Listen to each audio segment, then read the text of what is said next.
রাজনীতি যারা করেন তাদের নিয়ে কিছু কথা বলতে চাই। কিছু রাজনীতির ভিতরে কিছু ইয়ং ছেলেপেলে আছে যারা ভাবেন ক্ষমতা আসলে হয়তো কিছু একটা হবে।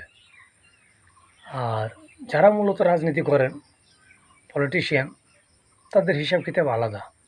তারা রাজনীতি করেন, রাজনীতির বিষয়ে পড়াশোনা করেছেন, তারা রাজনীতি পরিচালনা করেন। কিন্তু কিছু কিছু ব্যক্তিরা আছেন যারা লোভে পড়ে রাজনীতি করেন।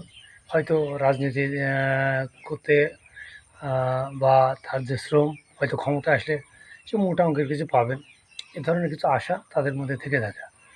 আর সাধারণ জনগণ যারা, তারা কিন্তু সবসময় ভালোটুকুই দেখেন। যেমন যে সরকার ক্ষমতা আসুক, তাদের বিবেচনা একটাই যে এই সরকার ভালো কাজ করেছেন। কত খেয়েছে বা তার ক্ষমতা কী বা সরকার কী, এগুলো তারা বোঝে না।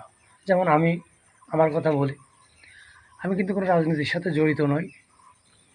আমি মনে করি ব্যক্তিগত মানুষ যে ব্যক্তি হোক না কেন, সেটা আওয়ামী লীগ হোক, বিএনপি হোক, জামাত হোক বা জাতীয় পার্টি হোক, যারা উচ্চমার্গের লোক, উচ্চ পর্যায়ের লোক, তারা সবসময় সম্মানীয় ব্যক্তি।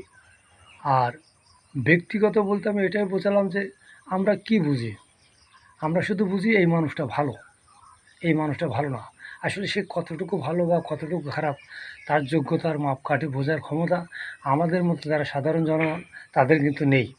আমরা শুধু চিন্তা করি যে আমার মহল্লায় কাজ হয়েছে, আমার দেশে উন্নয়ন হয়েছে, এতটুকুই।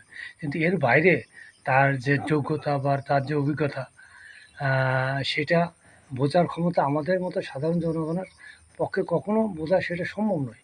তাই অনেক রাজনীতির মধ্যে কিছু ব্যক্তিবর্গ আছে যারা কারো প্রশংসা শুনলে ক্ষেপে যান যে ওই দলের সুনাম করলো কেন। আসলে ভাই, একটা কথা মনে রাখবেন, সাধারণ জনগণ, তাদের বোঝার ক্ষমতা কম থাকে। ইচ্ছা করলে একজন নেতার কাছে যে কোনো একটা প্রশ্ন করা সম্ভব নয়। তার ক্যাটাগরির লোক আছে, তারাই যে প্রশ্ন করেন। একজনের প্রশংসা করতেই পারে, তাই বলে আরেকজন বলতে পারবে না যে আমি ক্ষমতা আসলে তোকে কিন্তু দেখিয়ে দেবো। ভাই, ক্ষমতা চাইতে বড় হচ্ছে দেশ রক্ষা করা, দেশের উন্নয়ন করা। আপনি যদি দেশের উন্নয়ন করার ইচ্ছা না থাকে, সে রাজনীতি করে কোনো লাভ নেই।